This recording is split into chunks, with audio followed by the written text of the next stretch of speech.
What a gorgeous, gorgeous cemetery.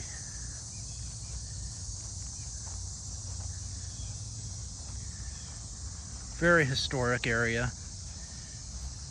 There's Mary Jane Caitlin, wife of M.H. Wheeler, died 1858, 28 years old, young lady.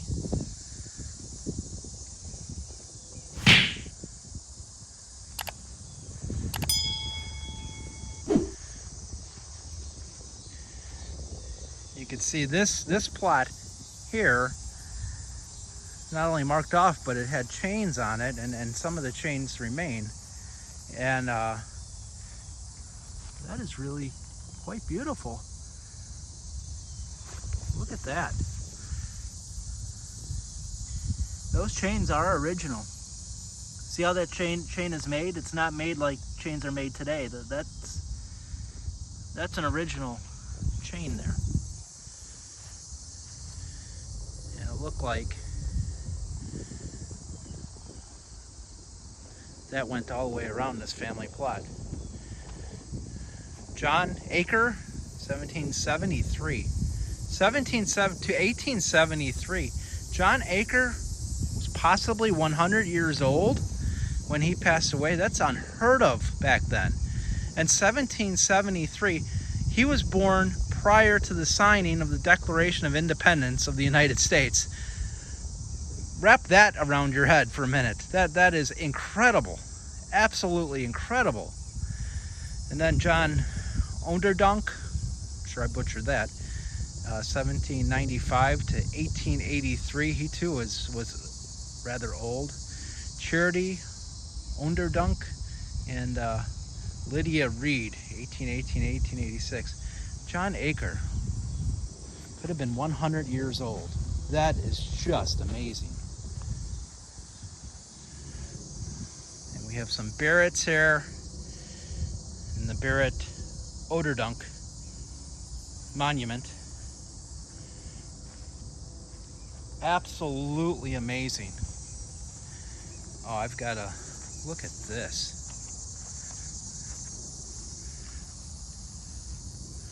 Wow. Look at this. I have never seen curbing on a plot so intricate. We have a footstone, a large footstone, and we have some curbing, and then the headstone. Wow, that is beautiful. And this is smaller, so it looks to be probably a child.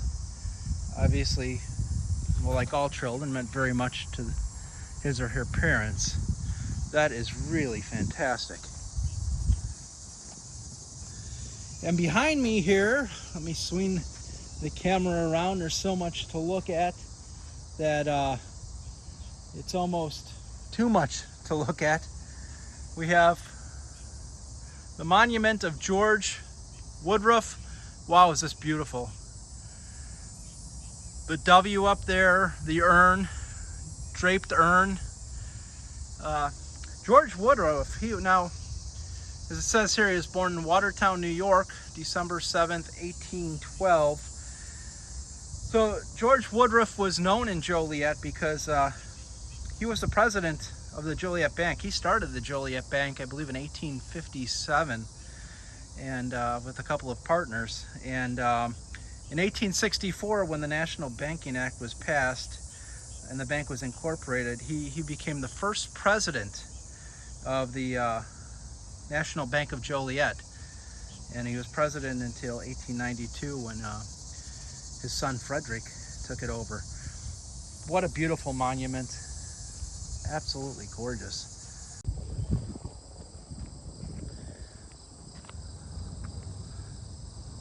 Look at this monument. Absolutely stunning. And there is a placard here. Colonel Frederick Bartleson. Now, he was in the Civil War. He volunteered to be in the Civil War. And you can read this here if you'd like. At one point, it looks like he lost his arm in battle. He was shot, lost his arm, and then decided he was going to go back out and fight with one arm. And unfortunately, he was killed in action at the Battle of Kenshaw Mountain, June 23rd, 1864. His body was returned to Joliet. And that is Colonel Frederick Bartleson's area of final rest.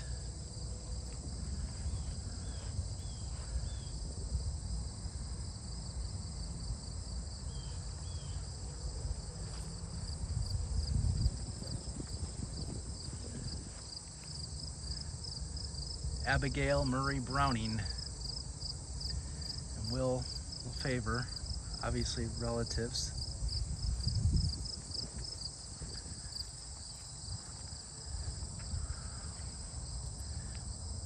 Look at the detail work of this. Just gorgeous. You can see, however, one of these decorative pieces have fallen off that end. I'm looking on the ground. I do not see it, probably long gone. But if you look up here, I mean, look at that. Just beautiful, absolutely beautiful. The amount of time and effort that went into that, well, I mean, he was a war hero, so it was worth it.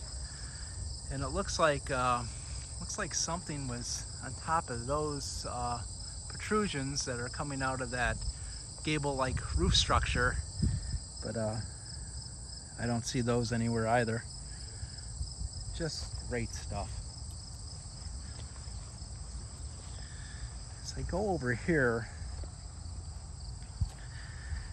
now this is interesting, and I don't know for sure, and this is complete speculation, but there were many Indian tribes in this area, including Potawatomi Indians. Could this be an Indian mound? Again, complete speculation. Probably isn't. But it really has that shape of one. And it looks like there's a stanchion over here that once housed some kind of informative plaque, and that is gone, unfortunately.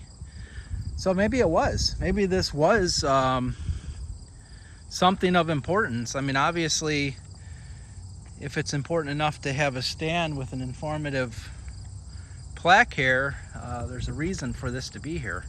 So perhaps this was an Indian burial mound, which would be fascinating, because I have never personally seen one.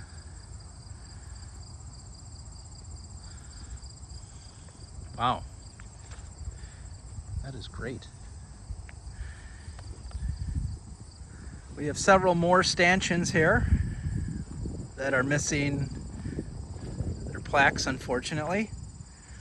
Let's see what's going on in here.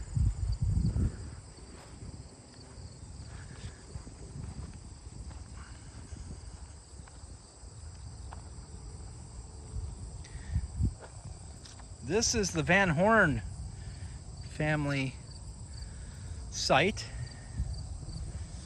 Van Hornes were very prominent people, and not only in Joliet. I mean, we have William Cornelius Van Horne, born in Chicago in 1871, died in Wisconsin in 1876, so he was son. Then you have Sir William Cornelius Van Horne, born in Frankfurt, died in Montreal in 1915. Now, Cornelius Van Horne, he at an early age began working on the railroad, the Illinois Central Railroad, and did some railroad work through the years, and eventually in 1882 became the general manager of Canadian Pacific Railway, and he became the vice president of Canadian Pacific in 1888 and chairman in 1898. And because of his contributions to the railway up in Canada, they made him an honorary knight. So, and going forward, they would call him Sir. They would call him Sir William. So even though it was honorary, he was still known as Sir William. Really fascinating story. Mary Richards, the wife of Cornelious Van Horne.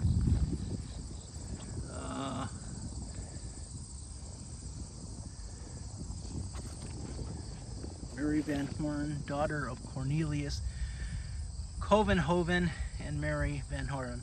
Now, that's an interesting story too, because Cornelious Covenhoven Van Horne, he was very involved with the incorporation of Joliet, Illinois. And so much so that when they incorporated Joliet, he was elected Joliet's first mayor. So go figure. He had 7 children. He married Mary Richards, his wife, back in 1842. Very prominent figure in Will County. He was a postmaster, justice of the peace, the first mayor. And unfortunately, he died from chloria back in 1854.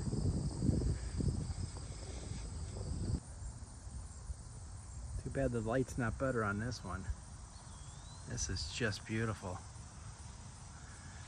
Let's see who this one belongs to.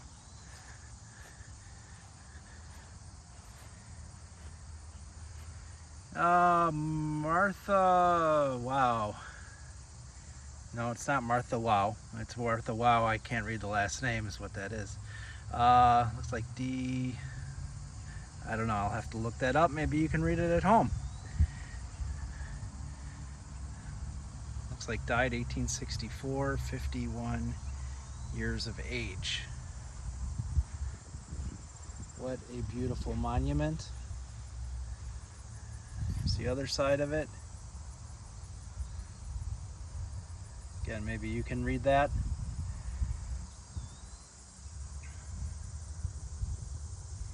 Pause the video if you need to.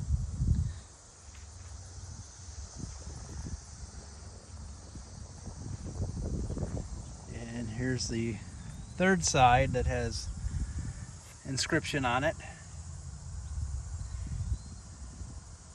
I see something that looks like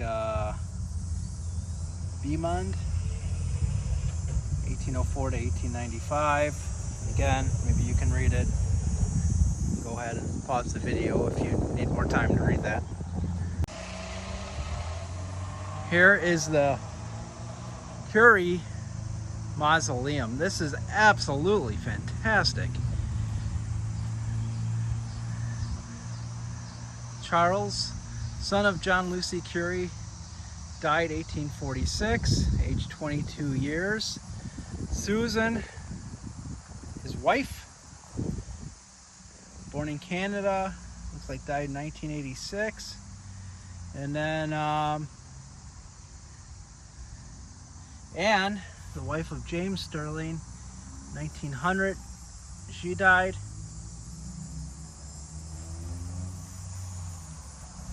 Here's Lucy, John's wife, died in 1864 at 64 years old. We part on earth to meet in heaven.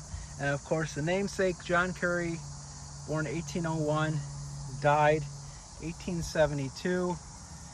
And Jas Sterling, born in Edinburgh, 1809, died 1881.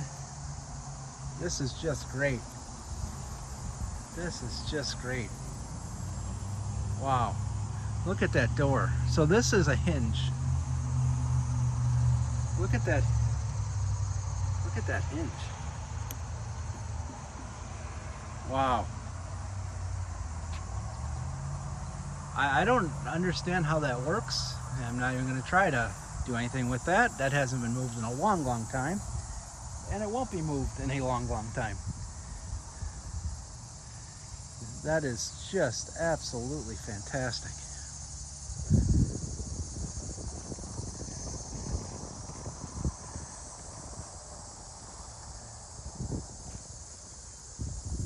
side of it.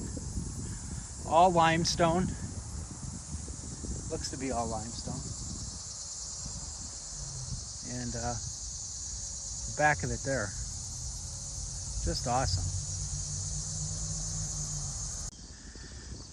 The Porter Mausoleum.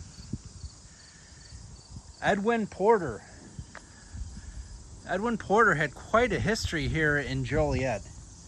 He started a brewery in Joliet, one of the biggest breweries in the area, back in 1858, and I think that ran to about 1891. Look at the size of this thing. The brewery was the size of 2 blocks. That's how big it was. And he was also chief of the Joliet Fire Department, 1867 to 1869. And in 1864, he was elected the mayor of Joliet.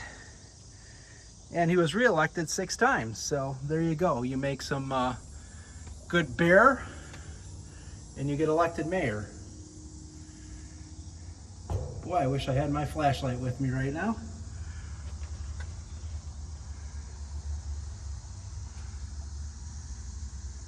You can see the crypts in the mausoleum.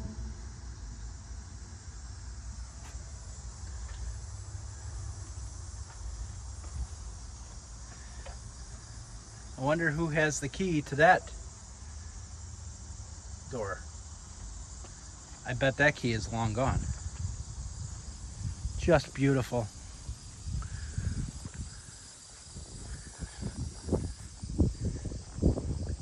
I mean, this is just huge. I mean, it's a building. It could be a house. But it's probably about a good, I would say 20-25 feet deep, and probably 15 feet wide and about 15 feet high at the peak. Great structure, great old mausoleum.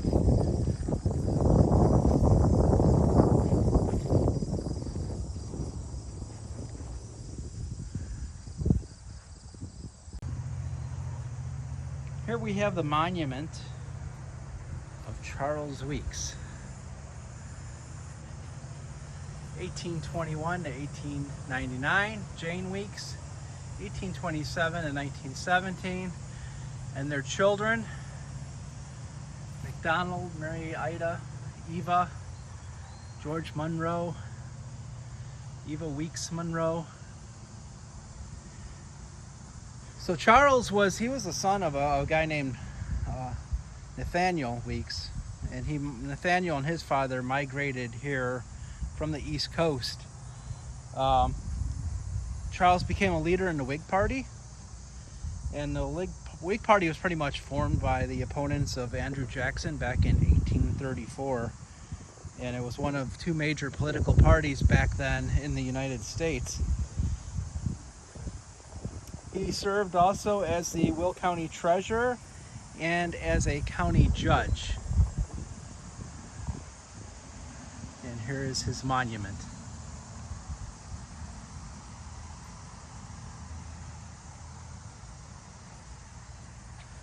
Absolutely beautiful.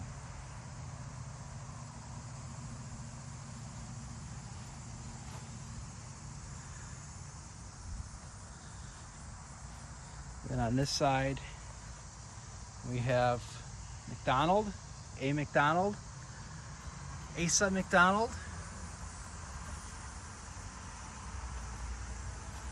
Born, lived in Fairfield. Died in New York, it looks like. Oliver Rudd, his wife, and all their children. And what's neat is if you look at this monument, I don't know if you could see it here, this piece actually comes out. So it looks like it's bulging, and that's intentional. And that's a really nice detail. You can see it here on the side. And it's like that on all four sides. It actually looks like it's bulging, but it's meant to be that way. What great detail on that. And on the fourth side here, we have Jonathan Stickney McDonald, born at Liverpool, New York, 1829, died 1960. Louisa Snowd McDonald, born in England, 1835, died 1902. And then their children there. And that is the McDonald Weeks Monument.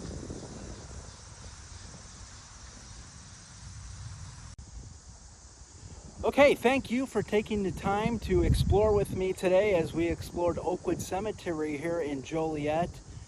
Everything in here, you got some very old tombstones, you have mausoleums, you have 12,000 plus graves. I have a bug flying around my nose. What can I say? Absolutely stunning, great cemetery. I've been in here about an hour and a half. I could spend another couple hours here looking at everything. So happy you can join me today, and until next time, keep exploring.